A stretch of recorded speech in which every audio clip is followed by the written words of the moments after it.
To the dais of the people we have from the administration. Of course, to my left, we have the mayor of the city of New York, Mayor Eric Adams. I'm just going to ask everyone to hold all the applause, and we'll go through the whole dais. We have the deputy mayor of Health and Human Services, Ann Williams-Isom. We have the deputy mayor of Strategic Initiatives, Anna Almanzar.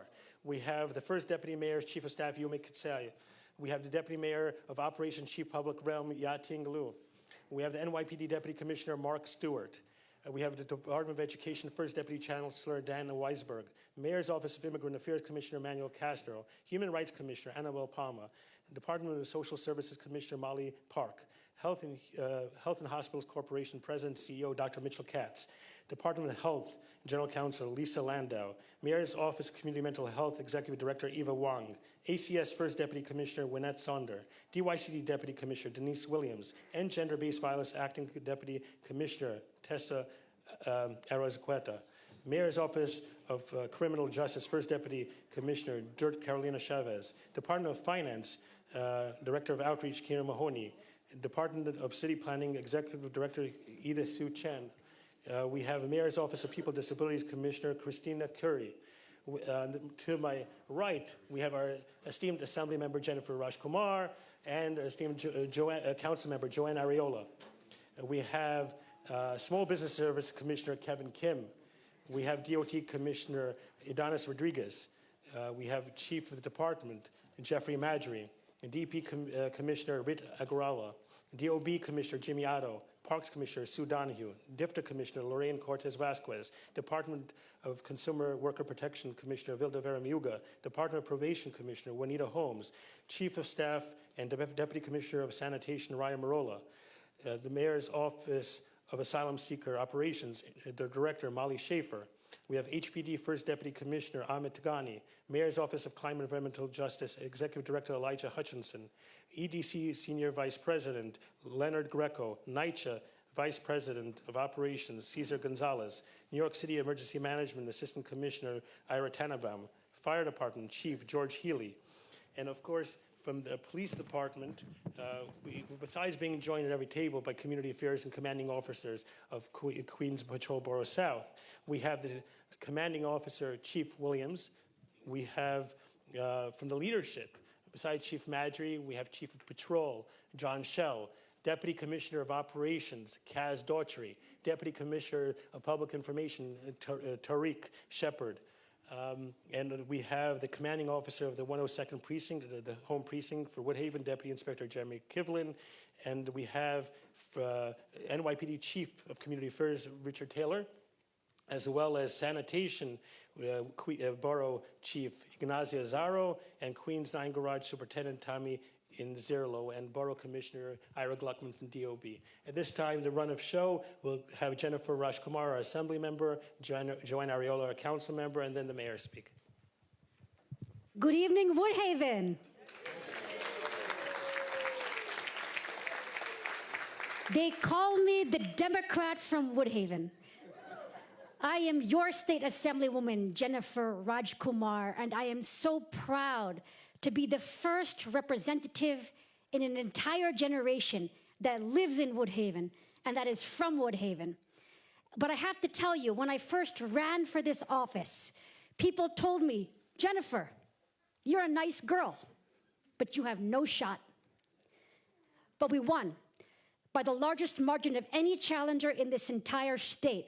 And we got more people from Woodhaven to the polls than ever before, energizing our neighborhood. And tonight, we're making history once again, because we have the first ever mayoral town hall here, right here in Woodhaven.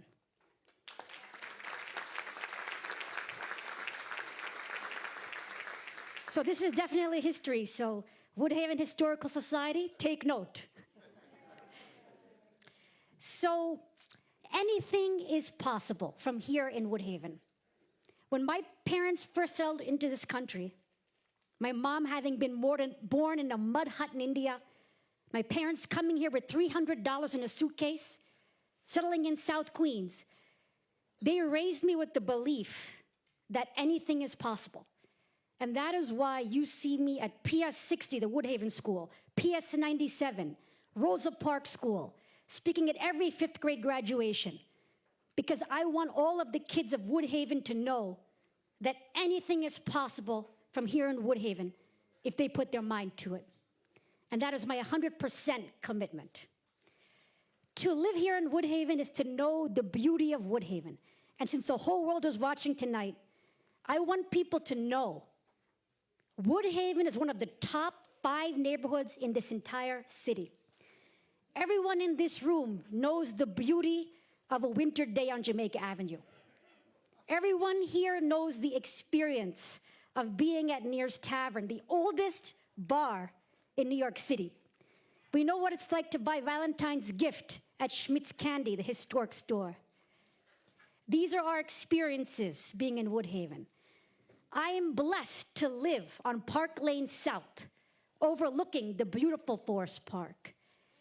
Every morning I wake up to the sound of birds, and I thank God that you gave me this opportunity to serve you every day as your elected leader.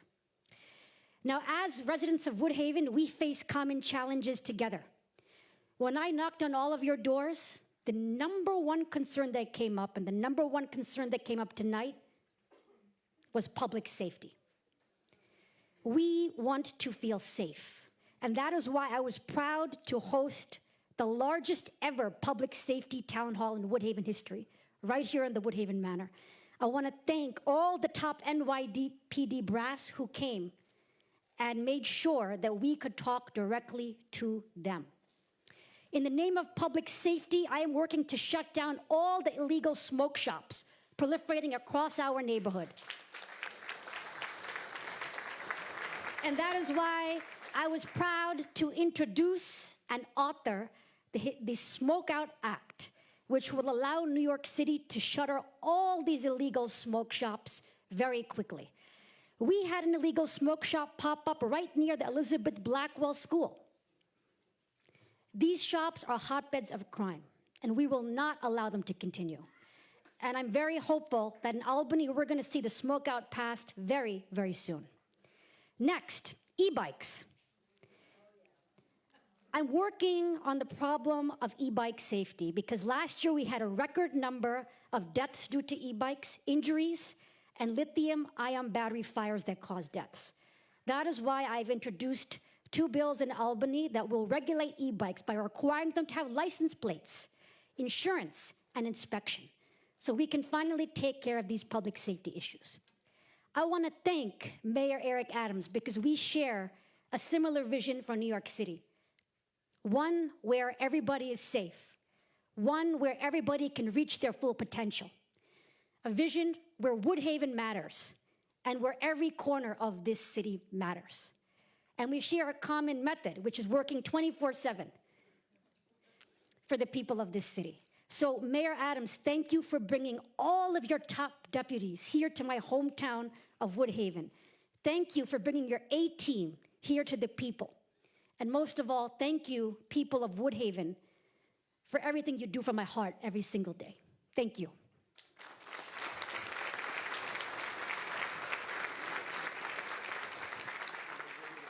Thank you, everyone. Thank you, everyone, for coming out tonight.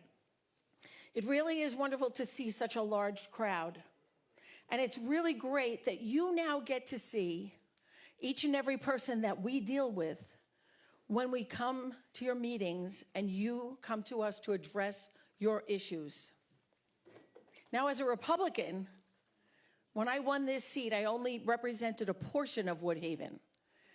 And then after the lines were redrawn, I was proud to take on all of Woodhaven because Woodhaven deserved one representative in the city council. Yes.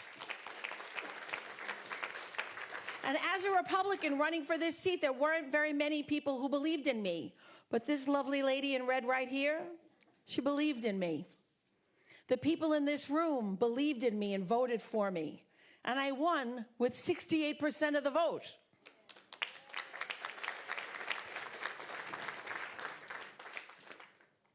As the Assembly member said, public safety was one of the platforms that we ran on.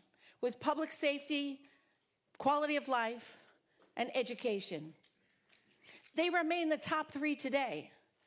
That's why I'm so happy to see people like Iggy Azaro from Sanitation and Ryan Marola from Sanitation. And we have people from DEP here. And where's Jackie? Sue, you have wonderful representation here in Queens.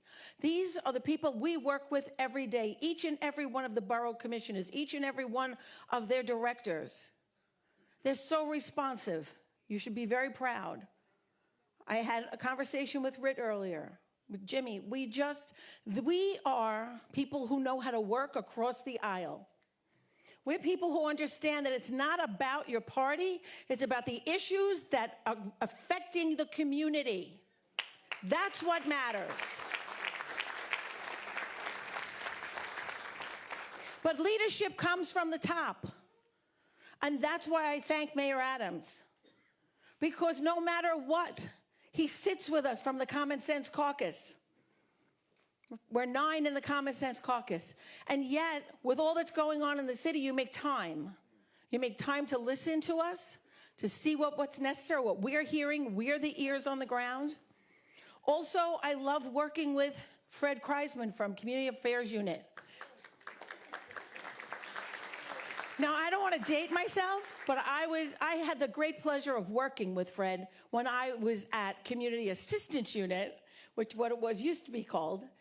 And it is a wonderful arm of the mayor's office, because once we pick up the phone to CAU, we know that it's going to reach the ears of the administration. There has never been a more available administration than the Adams administration. We're able to get in touch with each commissioner and have a relationship. Every borough commissioner, every single member of the department, the NYPD, DSNY, it doesn't matter. Everyone wants to do their job. And we didn't have that for the prior 8 years. But that's what was brought through this administration. Yes, I know the tagline is getting stuff done, right? But in order to get stuff done, we have to have people who want to do the job. And each and every person from NYPD and any other city agency that's sitting here wants to do their job and does it well. Thank you very, very much.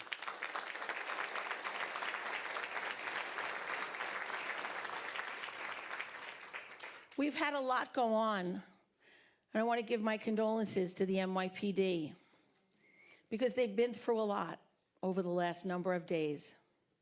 And yet, here they are, still showing up, still being strong. And we want you to know that we support the NYPD wholeheartedly.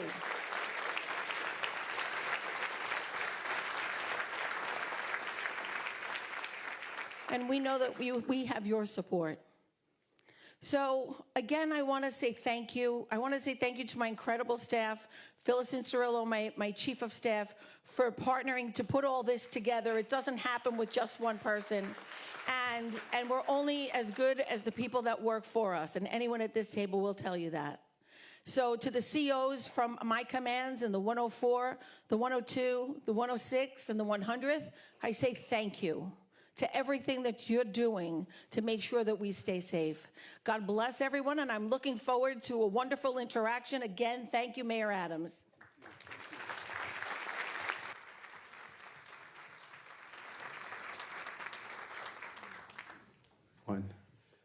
So if we could just take a moment of silence for Jonathan, to lose that young man.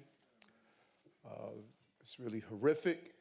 And just looking at the video and his entire team, it's impacted us all, as well as his family, his wife, and his baby. We lost one of our heroes. So we could just take a moment of silence.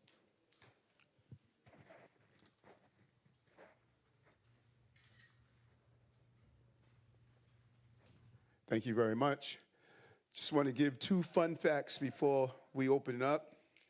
One, I was on the last J train that stopped before they tore down the L going to 167th Street. I remember riding it, and they said, this is the last stop. We're tearing it down all the way up to, I think, something Boulevard they tore down. Number two, I hung out in this place so much. Back in the day when it was called Cordon Bleu.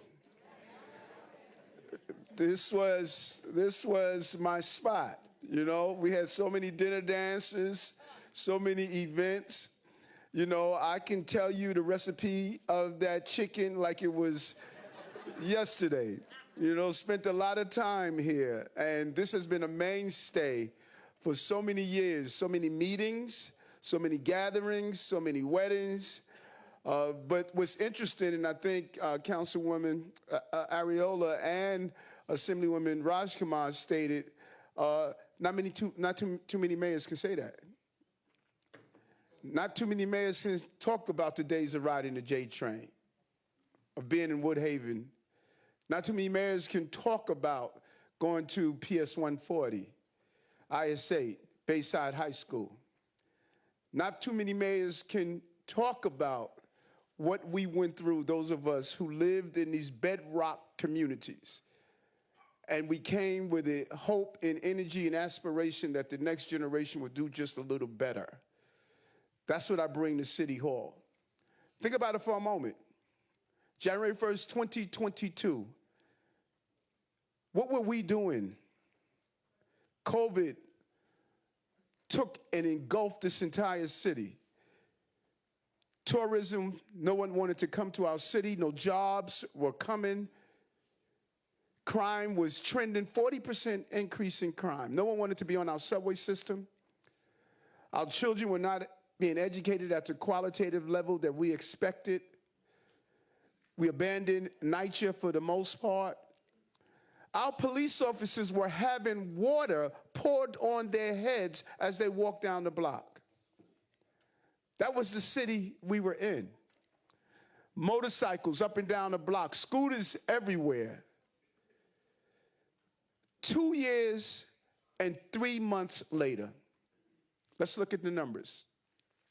More jobs we reached at one point, private sector and public sector, in the city's history. Crime is down, shootings are down, homicides are down in double digits. 5 of our 7 major categories are down. Our children are outpacing the state in reading and writing.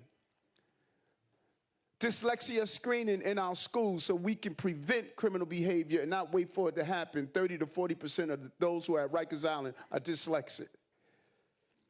Bond raters, international finance industries that analyze cities and how well they are running, raise our bond rating because of what we're doing.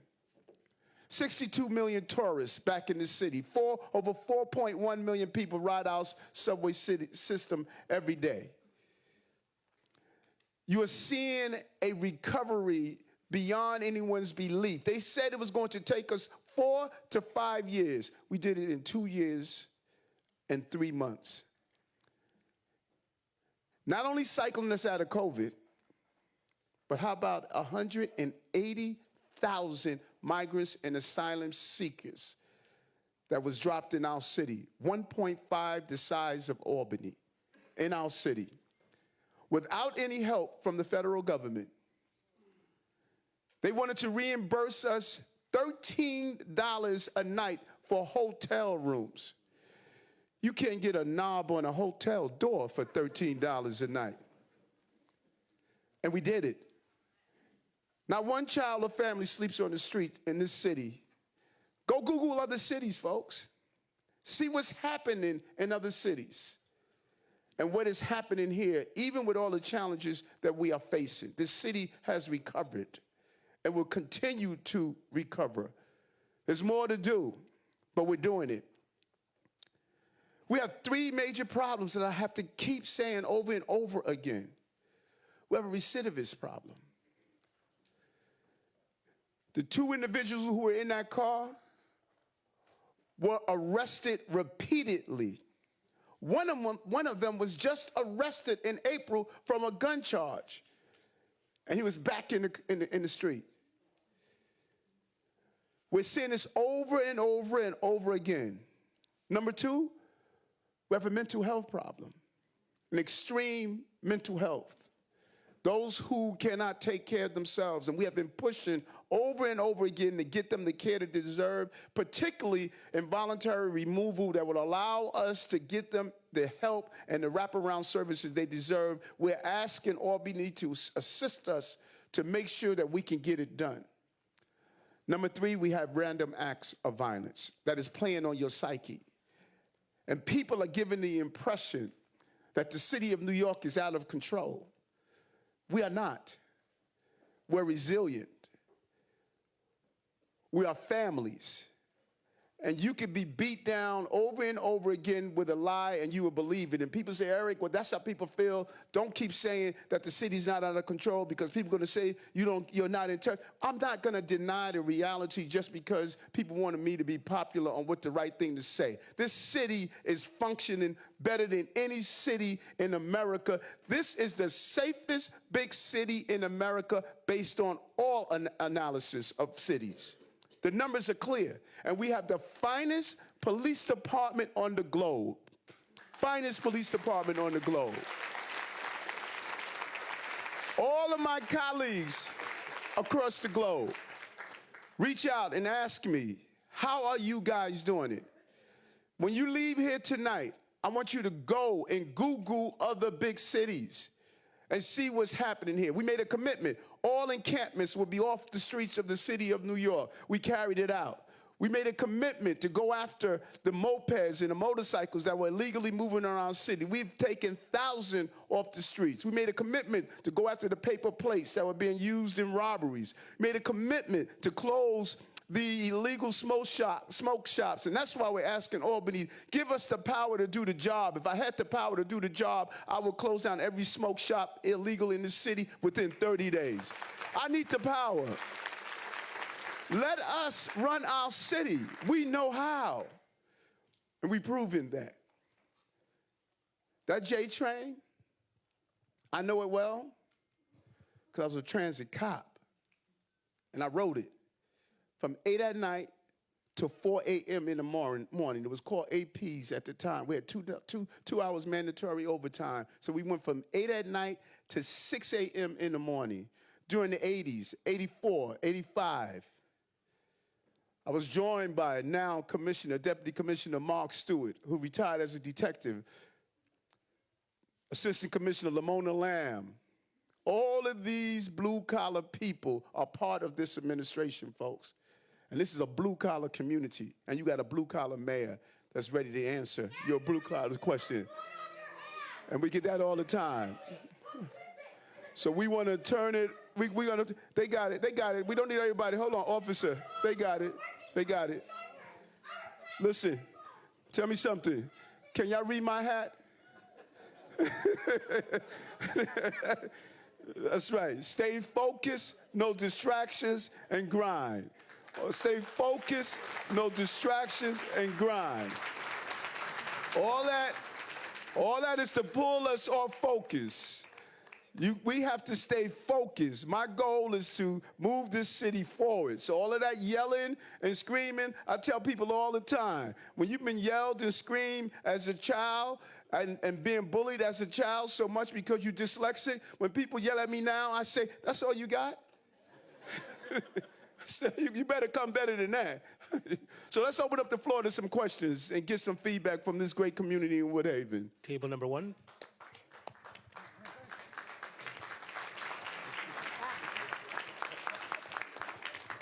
Good evening. Good evening. Mr. Mayor. Thank you. My question is about the sanitation regulation.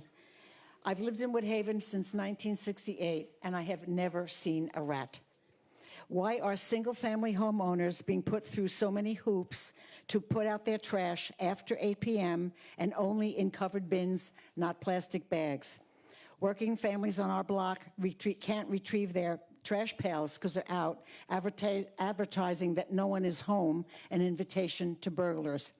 Can regulations be revised for specific neighborhoods or structures, such as religious holidays, winter hours, and senior citizen considerations. Thank you. Thank you. And I know she's biting at the bits to get up and talk about it. Where's my team? Okay, Ryan Marola. She's not here. You know. So first, let me say this. I hate rats. And the number one thing that rats love is plastic bags. We will never get rid of rats in this city if we continue to have black plastic bags on the street. That's the all-you-can-eat buffet for rats. And those of us who remember, we were never a city of plastic bags. It was during the sanitation strikes of the 60s that we all of a sudden started to permit ourselves to use them. So what we are saying, like every other modern city on the globe, we're saying, let's containerize our garbage. Let's put our garbage in containers. It's cleaner, it's neater. It doesn't allow rats to get inside that. We changed the hours because we found that when we had earlier hours, the garbage remained on the street in plastic bags for a long period of time, and that led to the rodent problem. We have, where's my rat czar? Is my rat czar here? Not here. We have Ryan Marola. My rat czar did a complete analysis, and we were able to see we had a reduction in rat mitigation zone, a reduction in rat complaints throughout citywide. We knew we had to take the garbage off our streets. And right now, as anything change, any change is challenging and difficult. But trust me, when you start to see your streets lined with bins and not bags, you're going to all of a sudden say, you know what, maybe I don't dislike Eric. Maybe he had the right call to do so. We got to get our garbage off the streets. This was a smart thing that Commissioner Tisch has done, and in the long run, we're going to have a cleaner, better city because we're going to have a clean city, and I'm pushing to make sure the city is the cleanest city in America.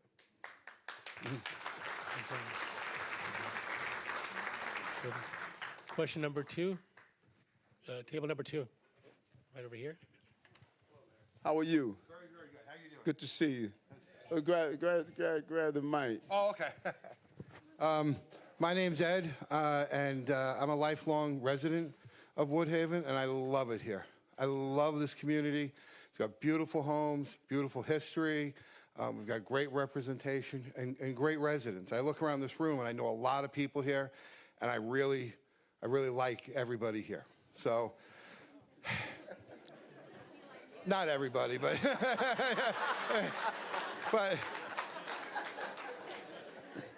but it breaks my heart when I see so many for sale signs, and I talk to so many people that just say they've had enough. I know you say people are less frightened, but that's not what I hear when I talk to the people in this room. I hear them nervous when they see what's going on around the city. When you say we have a recidivist problem, I mean, that's very frightening because we see it happen time and time again. And I guess what I want to know is, why should we stay? What is our plan going forward to really resolve those problems that you mentioned right there, recidivism, and you said we have a mental issue with people on the streets. What is our plan to do that to make our city safer? No. And without a doubt, listen, safety is a prerequisite to prosperity. I came in and stated that that's what I was going to run on, and we saw the results of that. Number one, why should you stay? Why should you stay? Is because everyone in Miami wish they never left New York City. This is the greatest city on the globe, but by none. And everyone says it over and over again. And you're seeing that we're constantly making it safer and safer every day. We're not where we want to be, and we want to be clear on that. But when you look at the numbers, we have 500, I think 570, correct me if I'm wrong, Chief Shell, we have 500 and I think 75 people who committed 7,500 crimes in the city. Think about that. 575 people who committed shoplifting, committed over 7,000 crimes in the city. We had 38 people who assaulted transit workers, committed over 1,100 crimes in our city. So we are doing our job, But there are other layers to the criminal justice system. Our courts, our prosecutor, the lawmakers. Everyone must be part of the public safety apparatus. So we have moved back in place of doing even theft of service arrests. The other day, we caught a guy hopping over the turnstile, had a 9mm gun in his pocket. The person who did that shooting the other day on the A train, he hopped the turnstile to come into the system. And so I came from the policing era where you don't allow any crime to take place in the city. There's no such thing as, well, let's just turn our back and allow those crimes to take place. We have to go back to the basics of making sure we get those quality of life issues, everything from the illegal mopeds that Assemblywoman Raj Kumar talked about, to those who are committing these theft of service or committing the shoplifting over and over again. What our voices must do is not run from our city. It's to ask every layer of the criminal justice system, do your job. Do your job. The police are doing their job. Everyone must do their job to make sure the city continues to be the safest big city in America.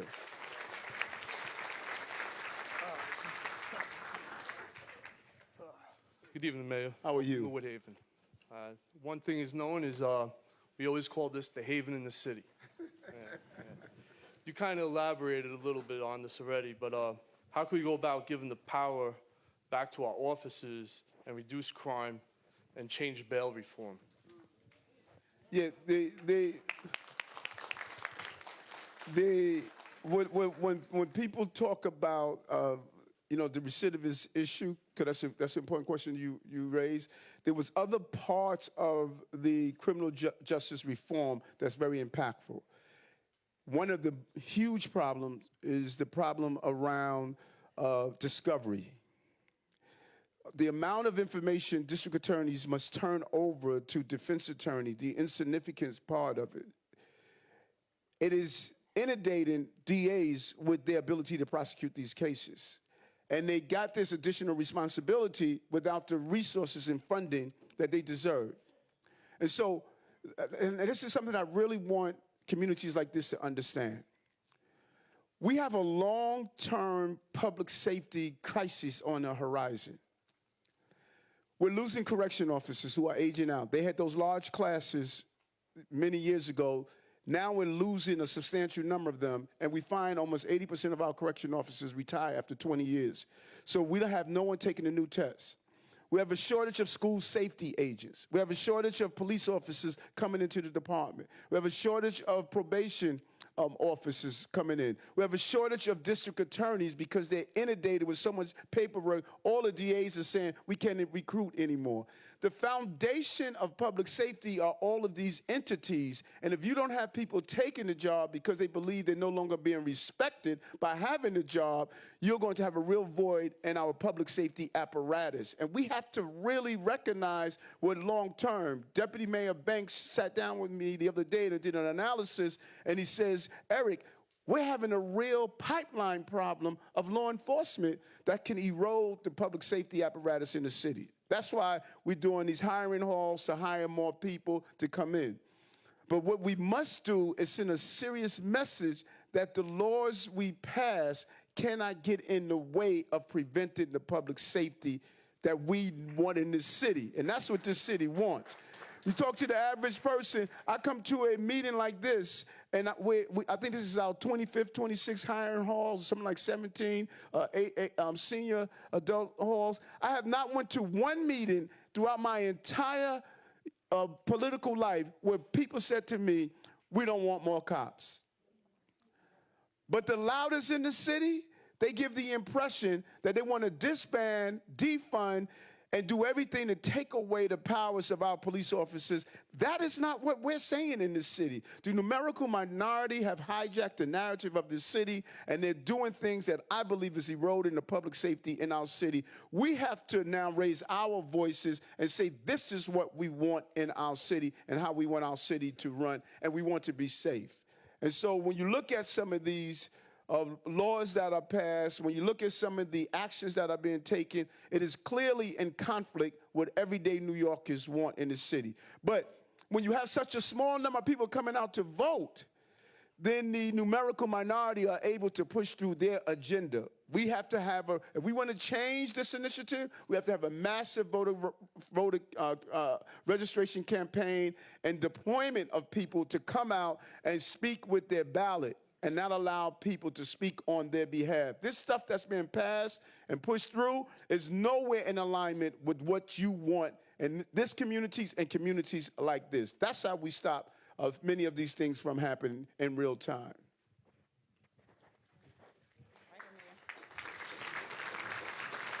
How are Good you? evening, Mayor Adams. Thank you for hosting this event. Thank you. As you can tell, we are concerned about our safety, the safety of our neighborhoods. In this table, we are particularly worried about the safety of our children. So we would like to know, what is your plan to increase more safety agents in our schools, in our local schools? School safety agents. School safety agents. Yes, yes. You know, when I ran for office, just about every candidate that was running committed to, if they were elected, they were going to take school safety agents out of the school. And I said, that's not going to happen under my watch. Our children are going to be safe. When we had our youth town halls, one of the number one things those young people stated, outside of getting support around mental health issues, they wanted to have a better relationship with their police officers, and they wanted their school safety agents.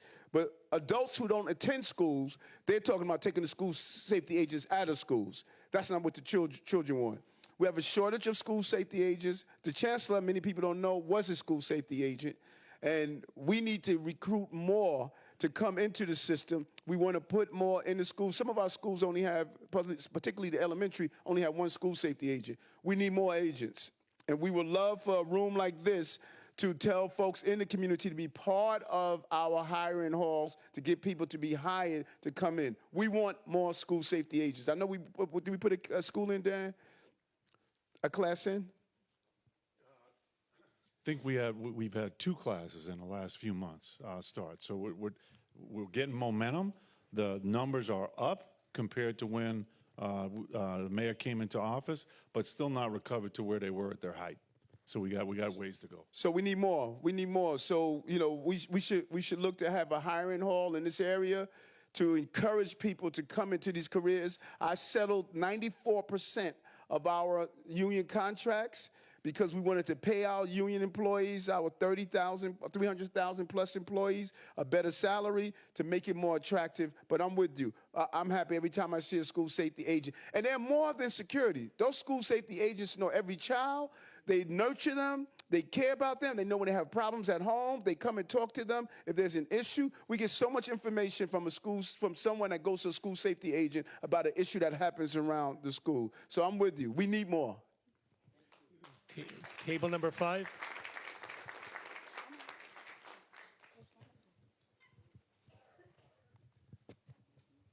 Good evening. Welcome. How are you? Good, thank you. Welcome, Mayor Adams and your administration. Thank you for coming out tonight. And the general consensus on this table is also public safety. And our concern is with retail store robberies. What initiatives are we going to take in regards to that? We have in place. First of all, I should have said it from the beginning. You know, give this team. You know, they are an amazing team of people. We could just give them a round of applause coming out tonight. They work hard, and let me tell you something. It is hard working for me. You know, I tell them all the time. If I were you, I would not be working for me.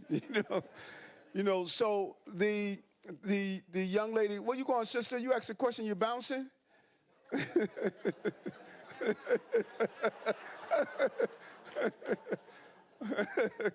You know, we put in place the shoplifting task force under Deputy Mayor Banks, because we started to do an analysis, and we found there were so many repeated offenders. There were people who were arrested 40, 50 times for shoplifting, just going in, doing what they want, coming out, and just able to do it again. Now, we also found the correlation between those who were shoplifting and those who were using drugs and those who had severe mental health illnesses. So when you start to look at those 3 things I talked about at the beginning, again, severe mental health illnesses to the point you can't take care of yourself, recidivism, you're seeing that repeated theme over and over again. We came together with some of the top stores and some of those small stores, and we sat down and put in place several initiatives of who am I going to talk to? Shell or Kaz? How are we doing shoplifting numbers after we did the initiative? Do we have the shoplifting numbers in the city? You got it, Maggie, or one of them? Total. All right, so shoplifting in the city, we're down in 2023. We have a slight increase in 2024. But to the mayor's point, we're going after those 575 people who've been locked up 7,000 times. Think about a city of 8.5 million people. We're talking about 575 people. If we could deal with those people properly through the process of the stakeholders to do their jobs and take them off the street, you'll have a drastic decline in shoplifting. We do a lot of outreach to our crime prevention units to go to these stores. We sat down with the Supermarket Association to go over how their cameras are placed, how they should deal with shoplifters. We have a program in the 46th precinct. As simple as this sounds, the store owners are texting the detectives and calling the cops' phones real time to avoid 911 sometimes. We get really busy, and we got a better response time. So that's a pilot program we're pushing out throughout the city to go after the retail theft and bring that number down. So we have a lot of things working, and we'll get that number down this year. We got it down last year, and more programs are coming. And one of the things that people overlook when people say, "Well, why are you bothering people who shoplifting?" You know, you have Miss Jones, who is an older adult who uses the local Dwayne Reed in her neighborhood. That Dwayne Reed's closed down. This elder was telling me in Harlem, you know, the Dwayne Reed closed down. She couldn't get her medication. She had to get on a bus to travel outside her community. And so when you allow the profits to be impacted by shoplifting, were you losing jobs when they closed down? Several chains have closed down in our city and other cities. We are witnessing this taking place across the entire country, but right here, we zero in on it. It's a real issue. We have too many repeated offenders, and as the chief stated, we want to focus on those repeated offenders and have a real partnership with the district attorney and the judges and say, this person keeps coming out over and over committing the crime. Now, we want to find out, what is your issue, man? What's your issue? If it's a drug issue, we want to go to the Department of Health and Mental Hygiene and give them the support. If you're dealing with severe mental health, we want to do that. If it's employment, you need to get to one of these hiring halls and get a job. You know, so we don't want to just lock you up if we can put you on the right course to stop you from committing the crime in the first place. Table number 6.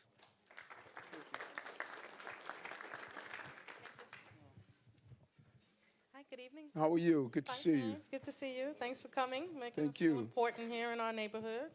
If the changes come, we'll feel even more important, but okay. Got a little two-part question for you. Yes. First, great question from our table is, what is our plan for decreasing low-level crime that improves the quality of life? And we're still waiting to see, and we're looking forward to getting to know all our policemen, policewomen through the Walking the Beat program. I haven't seen too many of them yet, but we're willing to welcome you all to our neighborhoods. We want to see you guys. So those are our 2 questions. Yes. Well, I think that the low level, yeah, you got a Chief Mantry? Huh? I'll answer, yes. Yes. Mm-hmm. Good evening. Thank Chief Mantry just took the bar exam. You know, let's hope you become a lawyer, man.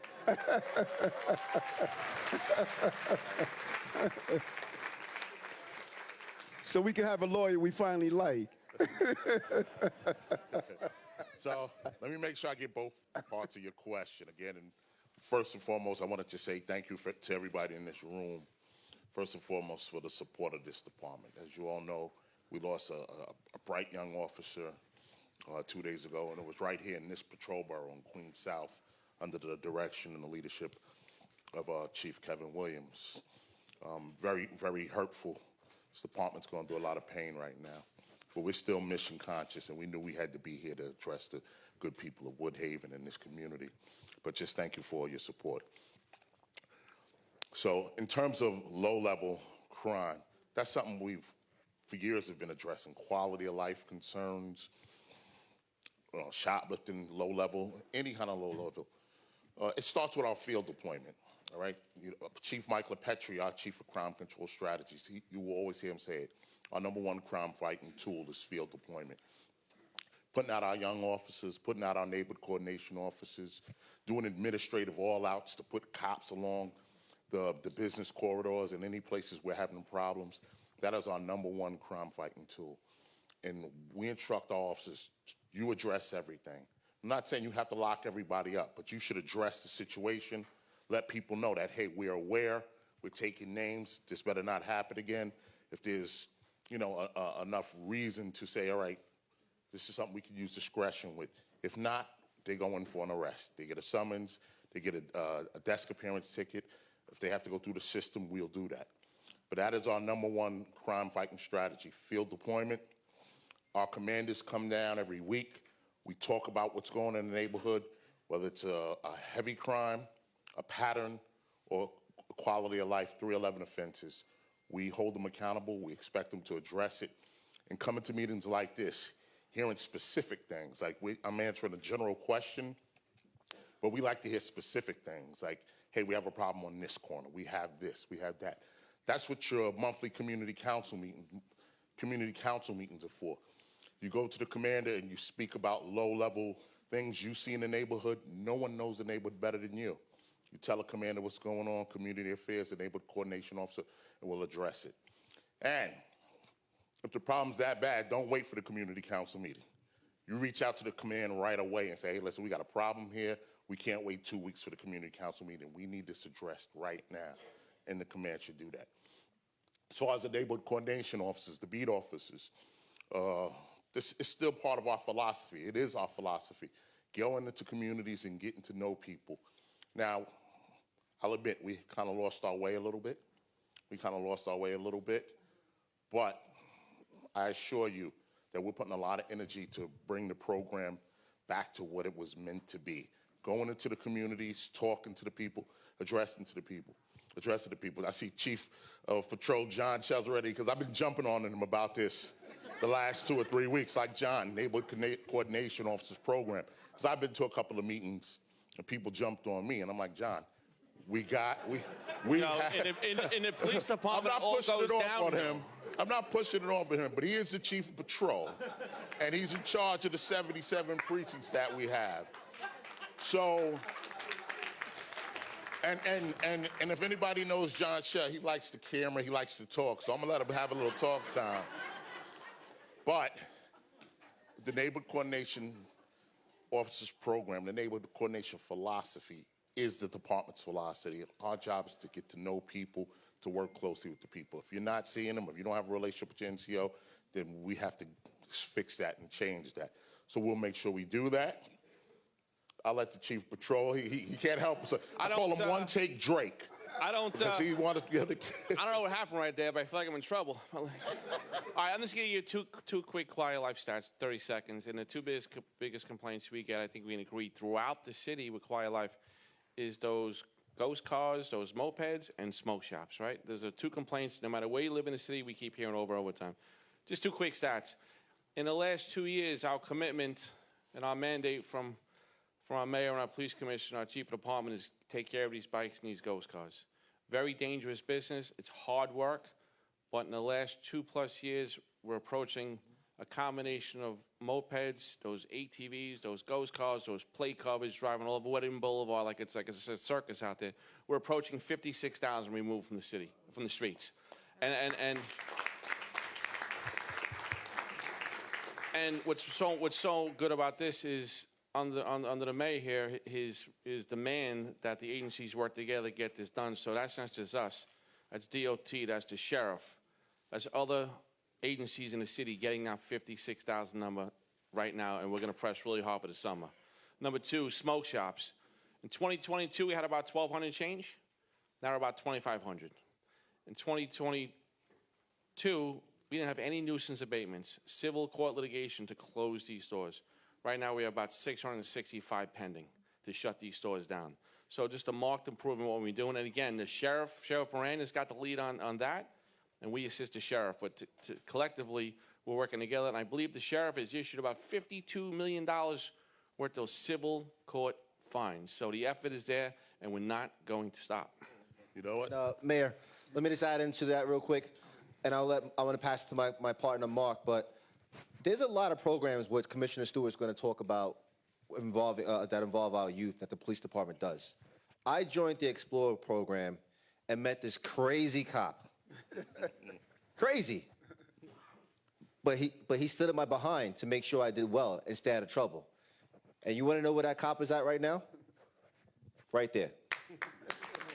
He was my youth officer over 30 years ago. So there's a lot of programs, especially I love the Explorer program because I'm a product of the Explorer program and what you're supposed to do when you join the Explorers.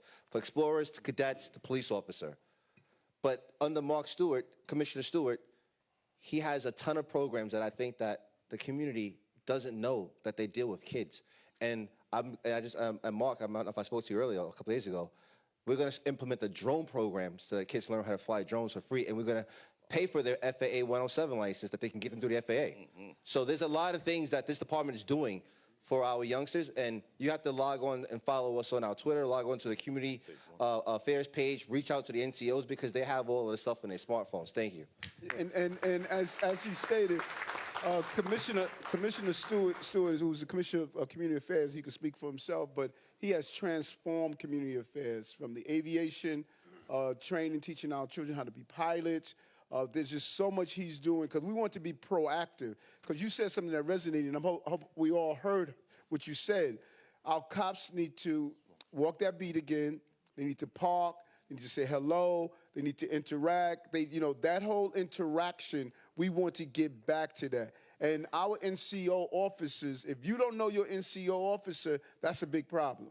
I don't want an NCO officer that is not engaging. They need to be proactive, engaging, and we need to really have a conversation about that because people should know their NCO officer. And you should go into your seniors program that you're doing. But Commissioner Stewart has really transformed the community affairs. Why don't you go into some of the stuff you're doing? Good evening. Detective Cruz, where are you? Stand up. Does anybody know him?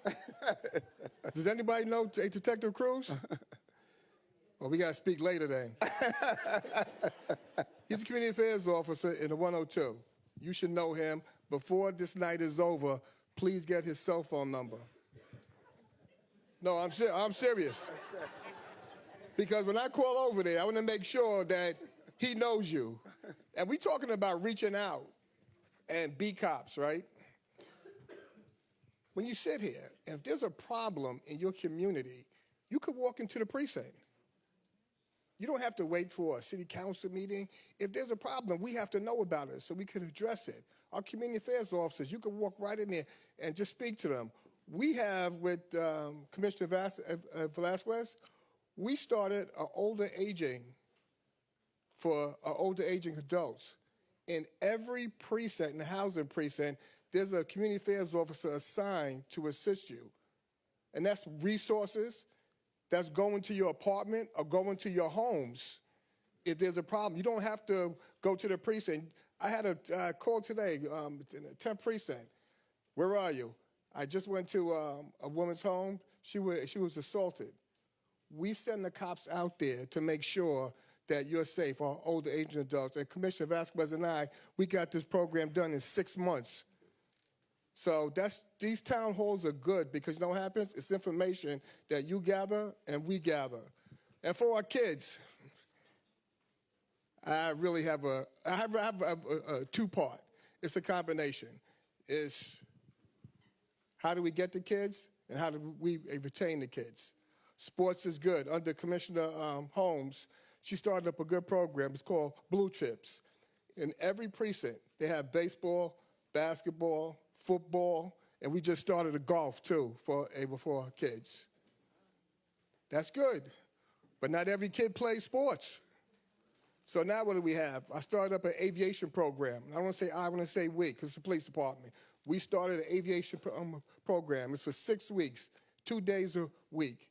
We have 15 kids who graduated. We have to put in our kids' minds that they can see to be pilots, dream to be pilots, but it has to be in their mind. Drone program, we have a soccer drone, it's a program, that these kids can learn how to work drones and fix drones. We have a baby shower that the mayor loves, And no, it's good. We go to every borough. Prenatal care, we give gifts, packages. We have over 100 vendors who participate in this program in every borough. Last year, we registered over 6,000 people that we were able to help out. ESL program, our Latino in our neighborhoods, we teach them how to speak English. It's very important that we reach out and you are aware of all these programs. But the thing is, we're having a problem with marketing, especially to our younger kids. We recently found out that we weren't that cool. These young kids are not going on and say, yo, let me check out the NYPD page and see, hey, what's going on? So Commissioner Howard and I, we got together and we got an influencer, a younger kid. And he's gonna help us reach other younger kids. Because our 19,000 is not doing it to his 80,000. So we have a lot of programs in store, but you have to realize too, with these programs, they're good. But know what we're missing with our kids? The conversation. The conversation. I came from NYCHA. Nothing special. Went to Queens, grew up in Queens and Lawton, but I was born in Brooklyn. And I gotta let these kids know, it's not where you start, it's where you finish. Everybody says it takes a village. We are the village. There's no reason why kids should be out in the street at 2:30 in the morning with a gun. And I always come back to the same question, where are the parents? Where are the parents? Where's Big Mama? Mommies have everybody in the house, lights on, in the house. We don't have that. I think we're partying too much like with our kids. So we're gonna do our best on the police department to make sure our kids are safe, and that's our job, and that's why all of us are here today. Thank you. Thank you. So we're gonna you're inspired.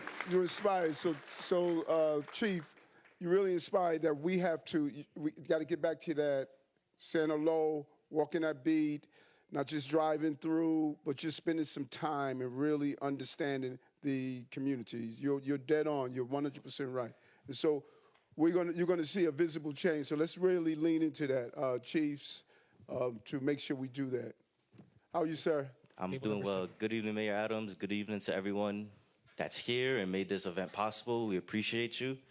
And, it's an honor to be at the first town hall in Woodhaven.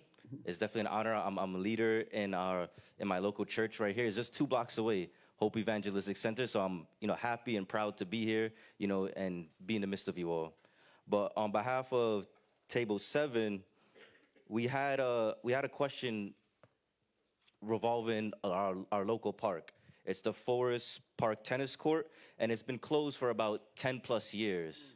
It's located on Park Lane South, and it's been vacant and it's been locked up to the community for, like I said, 10 plus years. And this has been 10 plus years that fathers have lost the ability, to take their children to that local park and, teach them tennis. And it was an active tennis court previously.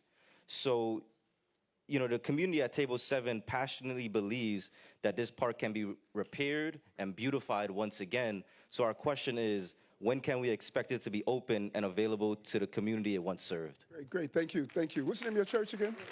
James. What was it? Name of your church. The name of the church is Hope Evangelistic Center, yes. Okay. First of all, I have the best park commissioner on the globe. She was with us in Brooklyn, and I'm just really happy that she decided to come and join us running our parks. So talk to me about that, Sue, because 10 years is a long time. Yes, thank you, Mayor, and thank you so much for the question. First of all, Forest Park is an amazing park. We love it. It's one that's near and dear to me, and it's a beautiful park with so many amenities. New dog run we're putting there, so many things going on.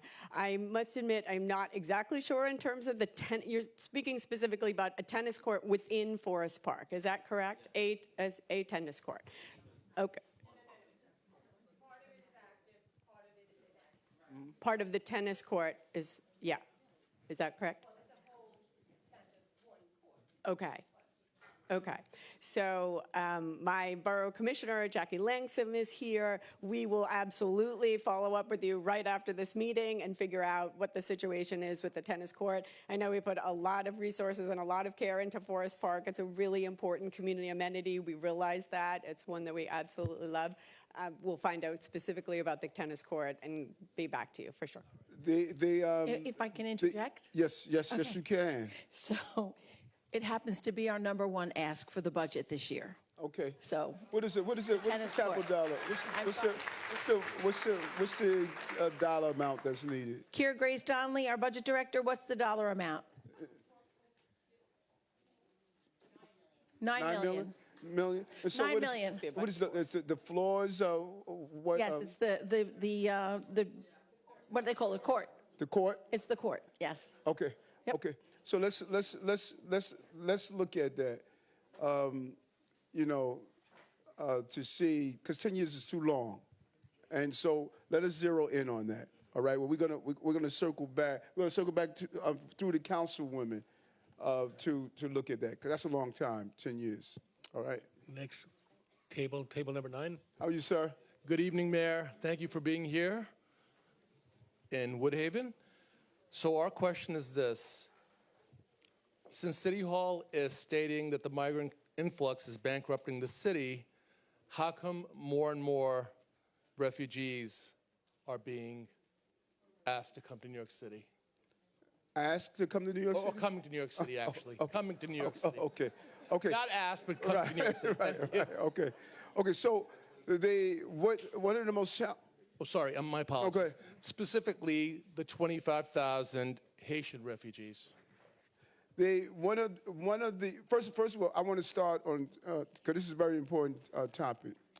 First, no matter who we are, we have an immigrant origin, and the billions of dollars that the immigrant community puts into our city make sure that our schools is here, our teachers, etc. There's a real rich culture we have when we talk about the immigrant population in our city, in our country. Migrants and asylum seekers are not undocumented. They were legally paroled in the city by the Customs Border Patrol on the southern part of our border. And they were legally paroled in. And so oftentimes people conflate the two between what's the terminology that is used? The what? Illegal, or the whole right to stay in the city. That is for those who are undocumented. These migrants in the what? Sanctuary city. People conflate the sanctuary city conversation. The sanctuary city has nothing to do with the migrants and asylum seekers. Sanctuary city is if you're undocumented and you're here, you're not turned over to authorities. But the migrants and asylum seekers, the 180,000, are legally paroled into the country. And what happened, people say, well, Eric, why don't you stop the buses from coming into the city? I can't. That's against the law. Well, Eric, why don't you allow people to work who are here? I can't. It's against the federal law. I can't even allow the migrants and asylum seekers to volunteer and give them a stipend. The federal law prevents me from doing that also. Well, Eric, you are giving them more than you're giving every other New Yorker. That's just a lie. If you go to the Floyd Bennett Field, Randall's Island, people are sleeping on cots. Their restrooms are outdoors. Their showers are outdoors. They're getting the basics that we can give to people with a level of dignity that they deserve. And so we are handcuffed as a city on what federal laws require us to do and state laws require us to do. We're handcuffed. Now, when I go to the shelters and I speak with the migrants that are there, they're very clear. We don't want anything free from you. We don't want your food. We don't want your housing. All we want to do is work. That's all we want. And no matter who we are, if your ancestors came here and they were told they couldn't work, we would not be where we are right now. And check this out, what a lot of people don't realize. Do you know we have thousands of Ukrainian citizens that are here? And you don't even see them. You know why you don't? They're allowed to work. They have been incorporated into our city like every other group has been incorporated into it. And so what the real call is, federal government, if you parole people into the city, give them the authorization to work so they can contribute to the city like they want to and like we need to. And here's the real irony. We need workers. We need lifeguard. We need food service workers. We need backstretch workers. We need nurses. Venezuela population, many of them are professionals, accountants, reporters, nurses. So we have all these jobs that are available, and we have available population to work, and we are not allowed to let them work. That is what you call insanity. Thank you. Mr. Mayor. Next table. Commissioner, if I can just add, Mr. Mayor. Mr. Mayor, it's back here. Oh, okay. Commissioner Castro, I'm the Mayor's Office of Immigrant Affairs Commissioner. Just wanted to add, the mayor has been a big champion from the beginning to allow the migrants and asylum seekers arriving here the ability to work. And that's certainly what we all hear whenever we talk with the asylum seekers. They want to work. But they also ask us, what can we do while we wait here for our work authorization? They want to learn English. So today we announced a partnership with our New York City public libraries to offer English lessons to the asylum seekers who are here, because all they want to do is contribute. So while we wait for those work permits, they're going to be taking classes so they can learn English and be ready for when they get the work authorization to work and contribute back to our city. Right, and there's no, every day I'm around him, I'm reinforced on the beauty of the American dream.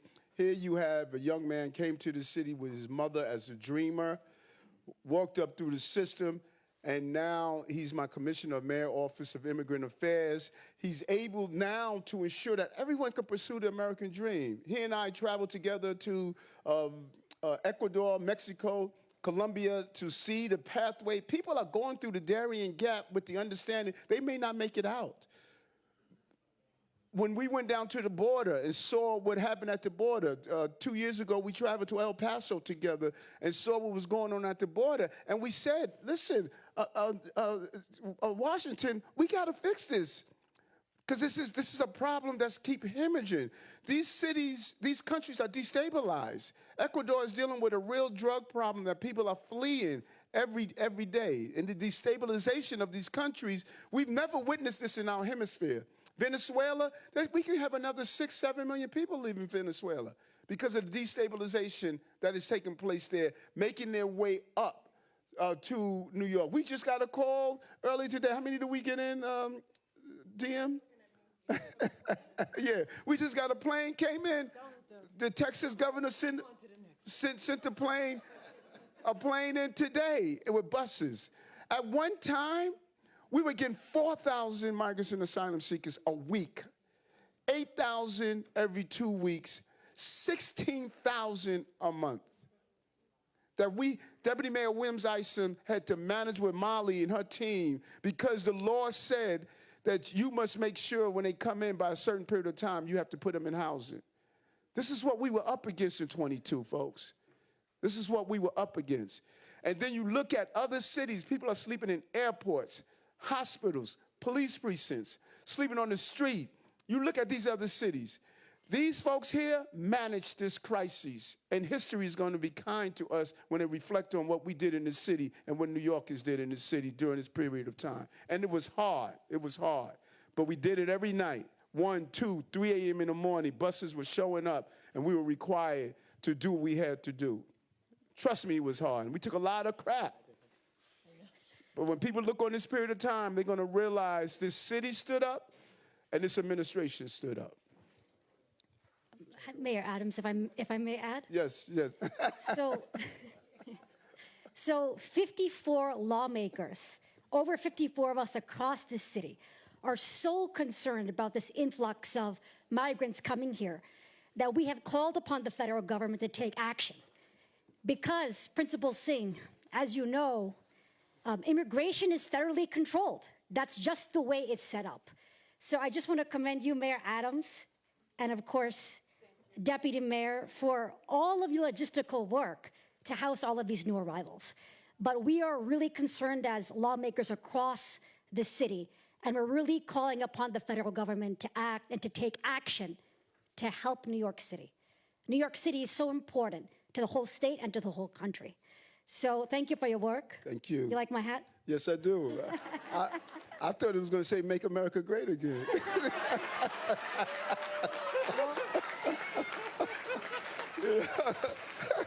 But it got the right saying. It got the right saying. Take a picture of both of us.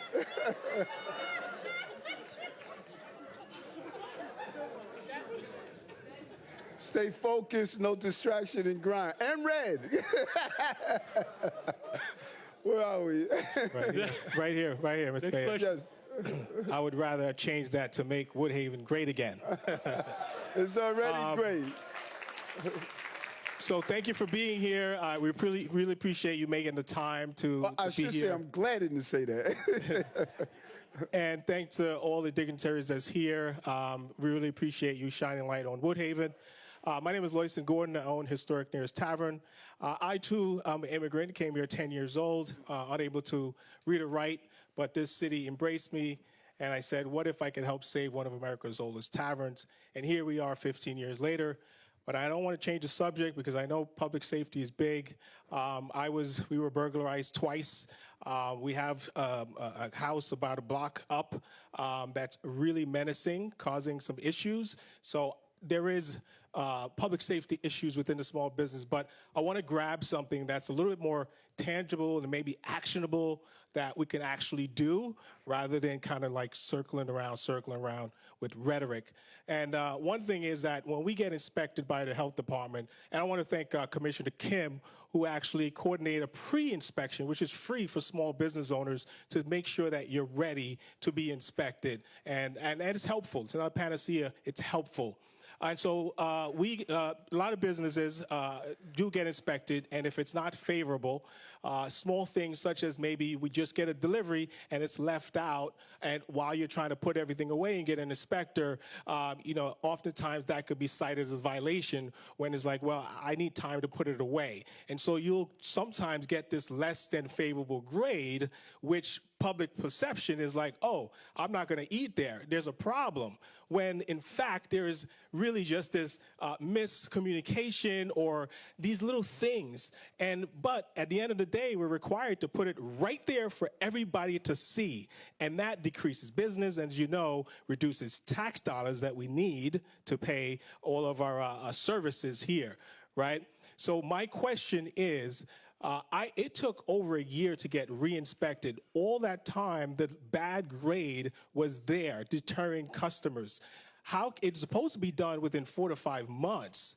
How can we actually get this done faster in the better way, the re-inspection, so we can change that grade and actually, get more customers to come in? Because as you know, perception is reality, unfortunately. So can we figure out a way to collaborate with the business owner for the re-inspection, at least on time, if not maybe sooner? No, thank you for that. And a couple of things. I want to peel that back for a moment. You dropped your scarf. I want to peel that back for a moment.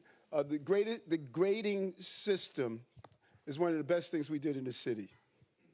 It allowed people to know that if a place was not using the healthy standards of ensuring that the food they were going to eat, because there's a lot of trust when you sit down in a restaurant. You don't know what's going on in the kitchen. You want to make sure that it's done correctly. And that grading system of an A, a B, or a pendant, I think it was created under Bloomberg. I'm not sure which mayor created it, but it was a brilliant idea, and we need to make sure that we follow that. Second, when we came into office, Maria's not here, is she? When we came into office, I gave Deputy Mayor Maria Torres Springer a clear directive, because when I moved around the city as borough president and as candidate and state senator, people were telling me how challenging it was navigating Department of Buildings, how challenging it was to make sure that you can actually get your business up and operating. We went in and we removed a lot of rules off the books that should not be there. They were just there too long, and we changed the culture under of Commissioner Otto, who's here, about so many things that have been done on making it difficult to do business in the city. So we need to drill into Commissioner Otto. You guys do the inspections. Who does the inspections for the Health Department, Department of Health? We need to drill in. Where are you? Okay, we need to drill in because months of you having that grade pending is not acceptable for us. We need to drill into that. We need to, if you rectify the problem, we need to remove that negative grade. We need to remove anything that's pending, and we shouldn't be petty. You know, you leaving your food out while you're packing stuff away. You know, we should not be petty, and I thought we moved away from that pettiness. Now, don't say, listen, I just leave my food out packing, and then you left it out for 8 hours, you know, because I know that hustle too, you know. So are we drilling down? Tell me what we're doing, because I don't want to be penalizing businesses, because we need people in seats in our businesses. Yeah, thank you, Mayor. And I'm Lisa Lando. I'm the General Counsel at the Department of Health. Dr. Avasan couldn't be here this evening. As everyone knows, the health department is, its mission is to keep the public safe, and restaurants is just a small piece, but an important piece of what we do. So I'm hearing the feedback, and I'm going to bring it back to the folks at the health department that address restaurant issues. I know that they're an amazing team that mean to keep the public safe, but it means that the dialogue continues. So I think the comments that you're raising right now are certainly hugely important, and we'll bring them back and make sure that we can talk again. We want to use, I'm going to go to you one more. Oh, and matter of fact, we got Commissioner Kim here who's big on that. And we're going to use your restaurant as a case study. I need to find out why it took how many months? It took a year? No, that can't happen. So we're going to use your restaurant as a case study, all right, Commissioner? Yes. Loycent, it's good to see you again. And like you said, we have one part of the program, which is New York City Business Express Service Team, that does the pre-inspection. So we have former inspections of our sister regulatory agencies who'll come into your business, walk around, point out every single violation you might get if an actual inspector came in. We do it confidentially. We do it for education purposes only. So you should really reach out to us. But Loycent, the second part of our NYC Best program that Mayor Adams and Deputy Mayor Torres Springer implemented, we have a team of small business advocates. So in your case, if you're realizing that the time is passing that should have gotten an inspection, if you contacted us, we will contact the health department for you so that you don't have to stay online, stay on hold. You got to do what you do best, which is run your business. Leave that up to us. We will contact the health department for you and get that done. Last year, we helped 3,500 unique businesses save over $20 million with these two programs. Yeah, when do we start the pre-inspection? The pre-inspection starts anytime that you're ready. When was it implemented? Oh, that was implemented in July 2022 when we created the blueprint that you and Deputy Mayor created the plan to help small businesses lead our recovery. And so that's been exactly part of the blueprint. And since then, we've helped 3,500 businesses. So the move was what I said, we got to stop playing this I gotcha game. You know, we got to stop setting businesses up. You know, when you see the city walk into your business, you should not have stress. You should feel they're here to help me keep my doors open. And so if we're saying ahead of time, we're going to come in and tell you what you need to correct before the inspector comes, because we don't want your money. We want you to continue to prosper and grow. That is what this program is. We're coming in ahead of time, telling you, here's what you need to fix before the inspector come in. I don't know what else I can do, brother. You know what I'm saying? I'm just saying we want to help you stay open. That's our goal, not to fine you, but to keep you staying open. But we're going to use your place as a case study to find out what happened, okay? How are you, sir? Hi, good evening, Mr. Mayor. Thank you for coming tonight. Thank you. Let me just preface my question with the fact that a lot of what I'm going to ask you about has already been spoken. Councilwoman Areola had said, all of you guys that we see in front of you, you want to do the best job possible for the city. Unfortunately, what we're seeing is that your hands are tied, the council's hands are tied by the laws. Like you said, you can't do things because of this. Don't you think it's about time that, as the mayor and the city council, takes control of our city? If you have to change the city charter to do it, do it. If you got to get the governor to do it. The governor does not run New York City. You guys do. And even more so, the MTA does not run New York City. Right now, today I just heard congestion pricing passed unanimously by the MTA board. Who elected them? We didn't. They're going to tax us now, all right? As they tax us, with every single utility bill I get, there's a little piece of the pie on them for the MTA also. And we have a councilwoman has put up something else now, residential parking, which we'll have to pay another fee just to park on our own streets. When are you guys going to take control? That's what we're asking. Thank you. You sound like me. So let's peel back what you said, because it's so important to peel stuff back. The state does control us. We're creatures of the state. And it hurts, but they send down rules with us, and some of them are unmandated. I mean, some are not given funding, unfunded mandated.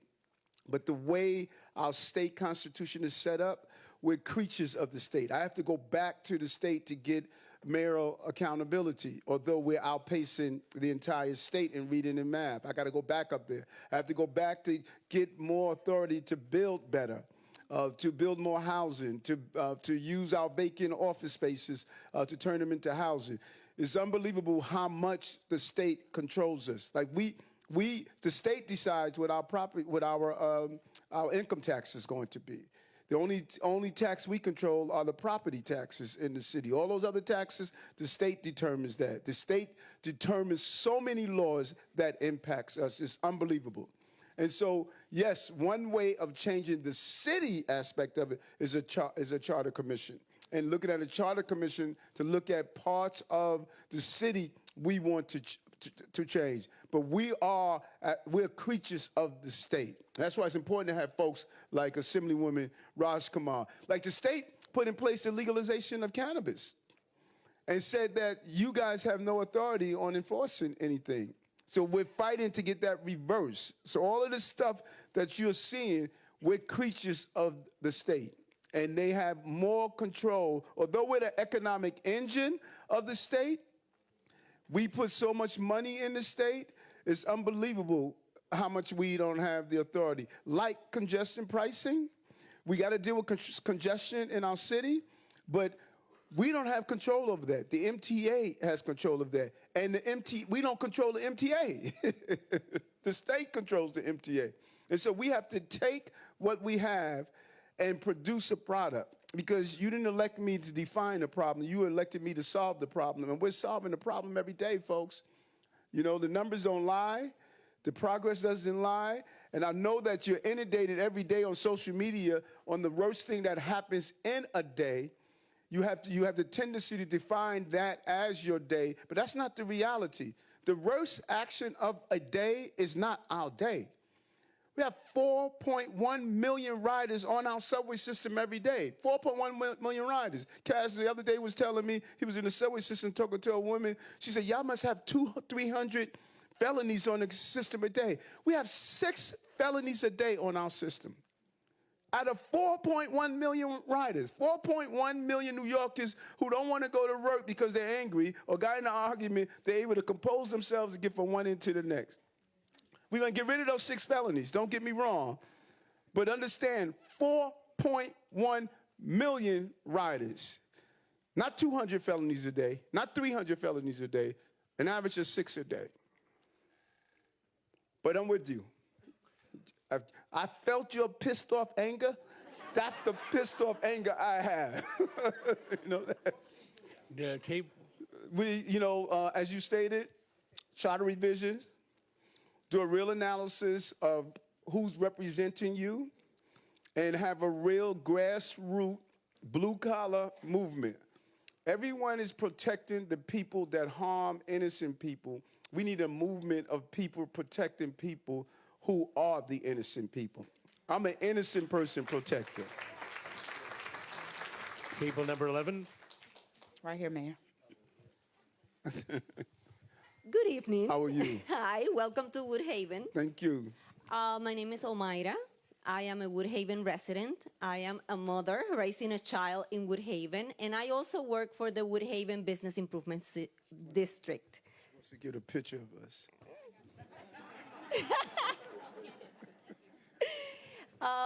Safety is the big issue. Yes. All right. And In the Woodhaven Business Improvement District, we hear every day from the business owners about safety and quality of life issues. And I want to know what is being done here in Woodhaven on Jamaica Avenue. That's one. The second one, can we improve the lighting on Jamaica Avenue? It's too dark at night. And third, illegal vending on Jamaica Avenue. Thank you. Three parts. So I have to grab the opportunity. No, I like that. Lighting. Who am I dealing with? Who's Adonis? Talk about lighting. I'm gonna come back to you. Yeah, so more than happy to look at any particular intersection that you feel that the lighting is no well. The what? The whole area. All of Jamaica? So it's because of the. So yeah. Okay, so let me call on my Queensboro commissioner who know well this area, if you don't mind. Hi, good evening. Hi, Councilmember. Good evening, everyone. My name is Nicole Garcia, and I'm the Queensboro Commissioner for New York City DOT. We're more than happy to do a study, see if there's additional lighting. I know that the previous council member had funded some additional lighting improvements. So over by Woodhaven, you might have seen that there's kind of like these park-style lights. They're really, really beautiful pedestrian lights. Those were actually added towards the end of the last administration. What we can do is we can certainly set up a walkthrough with the bid, see if there are areas where we can improve the lighting on DOT's dime for safety. But if there's more of a distinctive treatment, a historic lighting, so on and so forth, we're happy to work with the bid to do that. So let's do this. I'm the commissioner, the borough commissioner, and we're going to meet up with you, and we're going to walk during the nighttime and see what it looks like. And then, Commissioner, let's come up with a plan. I saw something in Albany. Do I have it on my phone? I was in Albany the other day, and there was when I served as a senator, under the highway, it was always dark and dreary. They did something colorful along the highway that has just changed the whole atmosphere. It's well lit. It's very inviting, and maybe there's something we could do under that L. Not only the lights that are on the street, but there may be a way to light up that whole L to be more attractive, to be more inviting, because that's what they did. That little lighting that they did with different colors, it just changed the whole game of that entire area. So we need to rethink how we want to light the area so it doesn't look dark and dreary. But let's take a walk, all right, Commissioner? Let's take out a time. I don't know if you heard it, but I like being late at night, so I'm going to come out late at night, and we're going to walk the area. Okay, now, illegal vendors. Well, you're going to talk about who's going to talk about oh, here it is. Oh, see, there you are. This is in Albany. This place used to be so dark and dreary, and they changed the colors. I'm sorry? Oh, okay. They lit it, and it changed the entire area. People hated walking there now. Before, but now people are willing to walk there just by changing the lightings. So lighting means a lot. Thanks a lot, Marv. There was vending, illegal vending. We did an amazing job with Sandra Ong, Councilwoman Ong.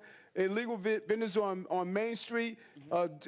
Assistant Commissioner Daughtry, they went to that entire area and changed that whole area because we got rid of the illegal vending. We need a before and after picture for that.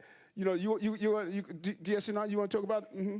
I would, sir. Appreciate that. And thank you very much for raising this.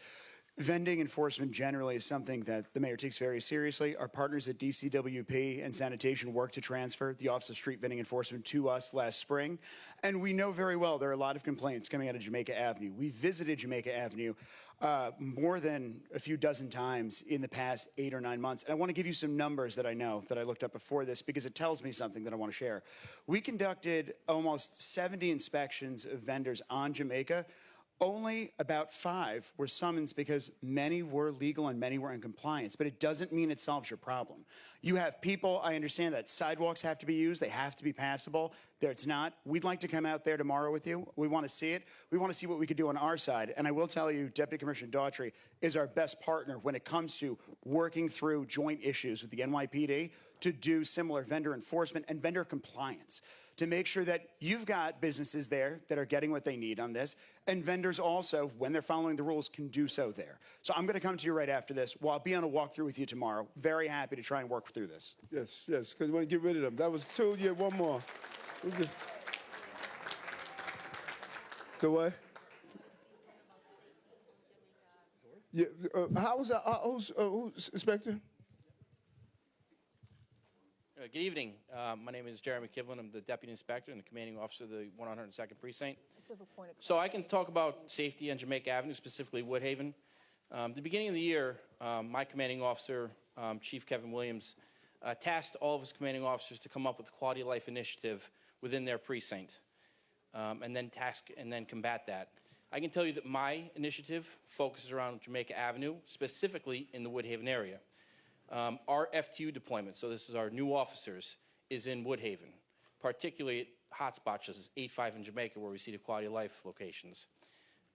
We do various outreaches for homeless. We do joint operations with sanitation. Quality of life initiatives are taken out there. We also do, numerous two-wheel scooter operations, which I know is a very big concern. So we're out there. We're out there doing the operations. We're talking with the businesses. The merchant trespass program, which we spoke about earlier, where we're going after recidivists who are out there shoplifting at the Woodhaven locations. We are doing a lot, and I'd be happy to talk with you after. Put some other operations in effect. Maybe walk the locations with you. I think that'd be really good. Yeah, I just yep. This guy looks like a movie star or something, So I just have 2 points of clarification, Mr. Mayor. First, thank you, Deputy Inspector Kivlin and Chief Williams, for all that you do for addressing all the issues that are happening here in Woodhaven. We did have a tremendous problem with illegal vendors along Jamaica Avenue, and Ryan Marola, we work so closely with your office, and thank Commissioner Tisch and and our local superintendents. We got out there and made sure that anyone who was illegal was removed. The other thing, Steve, you're talking about is a bill that's coming before the City Council. It's actually 2 other City Council members. It's De La Rosa and Lynn Schulman. And what they're doing is they want to put permit parking, which was asked by their communities in Kew Gardens and in Councilmember De La Rosa's district, because they don't want people parking to get onto the train or to the LIRR to get into the city and not have to pay the fee for congestion pricing. So that was for specific communities, and it's not going to be painted with a wide brush for all communities.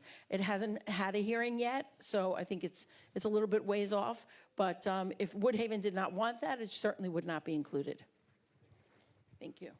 And before we go to the next table, the last table, because table number 13 didn't want to ask a question, I just want to thank Kevin Morris, our Queensborough Director, and Ito Shargal, my special assistant, who helped put this event together.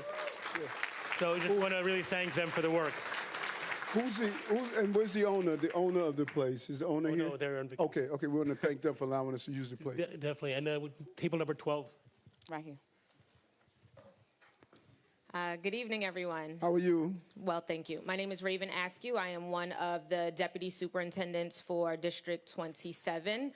Thank you all for making it to table 12. Before I share the concern that came up from the table, I want to share a compliment of something that we observed in Woodhaven and across District 27 today. We have a very large district of preschools, elementary, and middle schools. We have about 56 in District 27 altogether. And one of the main concerns that was shared by parents is that since COVID, they don't have as much access to schools as they traditionally had. And today we had our first ever district-wide Discovery Day, in which we opened up all 56 sites and made them open to parents. So we're really proud of that turnout. So I just wanted to share some good news.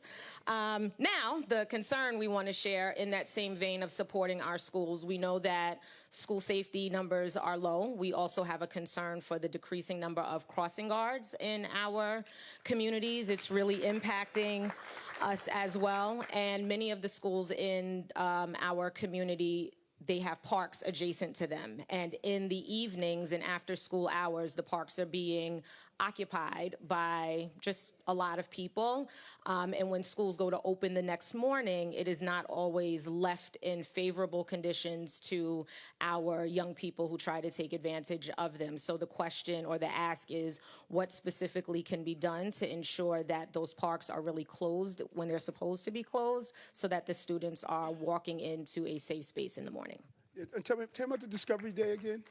So Discovery Day, after the pandemic, there were a lot of restrictions for parents coming into the school for safety, and not all of the schools, but many parents felt disenfranchised. So in partnership with our CEC and other parent representatives, we decided instead of having certain parents having certain experiences, we wanted to make the district feel a little bit more intimate. So today was our district-wide Discovery Day. Every school opened their doors from about 8, so I think 11 some schools, most till about 11 or noon. You could go into classrooms, you engaged with your teachers, you met the principal. There was Waffle Wednesday at a school, but every school was open today. For our larger schools, it's taking place over multiple days so we could accommodate everyone. But I was excited. I visited about 10 schools today.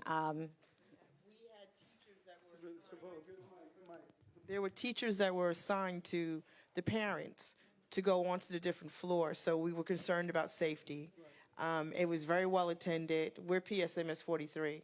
We had a Waffle Wednesday today, and the parents that came were engaged with the walkthrough as well. So it was really good. It was very wonderful. Nice. Do we do that citywide, Dan? There was a lot of teachers on each level to tell them where to go. I think it was really nice considering everything. So proud of that. Has gone on, and being, I've been involved in volunteering in schools for 15 years. So I think it was great that you had that, and it was nice to be able to go to the classroom, see how they're learning, because it's totally different than when we learned. But the organization of it, I have to tell you, was amazing. Good stuff. Good stuff. Did we do that? Did we do that? We don't. This is, and I have to give a lot of props to our superintendent and his staff. It's done on a district basis. Queens South High Schools is at a very similar. Dr. Van Ness has organized, so it's done on a district basis. We're doing what we can to encourage that, but we want that to come from we the should community. duplicate. So while you're standing. Yeah. Yes, sir. Schools, they get. The walkathon, and I can't. I'm sorry, Dr. Van Ness, our superintendent for Queens South High Schools. Oh, awesome! She has a very big Twitter game. Very big. So she's got all kinds of branding. What's her name? Josephine Van Ness is our Queens South High School superintendent. Yeah, I would love to meet her, find out. Oh, yes. She seems to be creative. Yeah. Thank you for Uh-huh.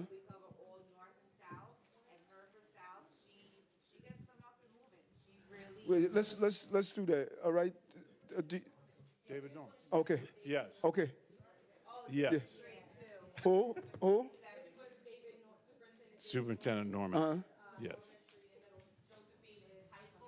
Yes. Yes. This was organized. This is a deputy for Dr. Norman. Yes. Okay, so you holding it down, because we know the deputies do the real work. You know what I'm saying? Don't tell Ann and Anna that. Yeah, so tell me about the schools being closed. I mean, the gates being closed. Yeah, so this is something, and I have to say, this is one of the first things the mayor said to me and the chancellor very early on when we came in is, how do we provide more access to schools, and particularly to CBOs, to our community-based organizations. So what we're doing, as our educators in the crowd know, there's a permitting process, to reserve the gym or reserve classrooms or the cafeteria. There is a cost associated with that. So what we have done under the mayor's leadership is found those schools within really every district where there's a particular need to provide access to the community and offered access at no cost. And so we're hopefully going to expand that as much as we can so that our community-based organizations who need a place to have a community meeting or to bring our young people in or to have an event, whatever they need, they don't have to worry about the cost of doing that for our schools. So we're trying as much as we can to bring people back in. And then we have great programs like this during the day to have our parents come in. One other thing I want, if I can, sir, just point out, another way to connect to our teachers. One of the things that our parents love the most is when they can connect informally with our teachers. You can now, if you can't get there for parent-teacher conference, you can now set up an appointment to come in on a day of your convenience. Because not every parents have to work. They have to work at night. Sometimes they're working during the day, can't come in for parent-teacher conference. If you can't, that's fine. Contact your school, make an appointment to come in and meet with your teachers at a time of your convenience. That's something we're very excited about. Hold on, one more thing. When I was borough president, we did this thing called extended use, where we found that a lot of our CBOs were having to pay for the insurance, the school safety agents, the custodians. And we said, listen, if the local community-based organizations, if they are volunteering their time, we should not be overtaxing them. And so we were able to, under the previous mayor, we were able to get, I think it was $4 million, where we picked up that tab. We wanted to do that again. We're trying to do it as much as possible, but some of the the budgetary restraints we have really impacted that. But I strongly believe that we should not be charging community-based organizations for using school buildings. That's an extension of the resources of the community. We can't say 7 a.m. to 2 p.m. you're welcome, and then at 3 p.m. we want to kick our kids out. We can't do that. We have classrooms, auditoriums, swimming pools, a gymnasium. We need to get a full use of all of that. But one of the things that she was sharing was that the locking the gates around the schools. What are the rules on that? Yeah, so that varies. And our custodians who do an amazing job are tasked with making sure the area is secure. In some cases, even community members have the key to open the gate to make sure that to allow young people to come in and play. It really varies school by school depending on the situation. But in some cases, that's true. What's that?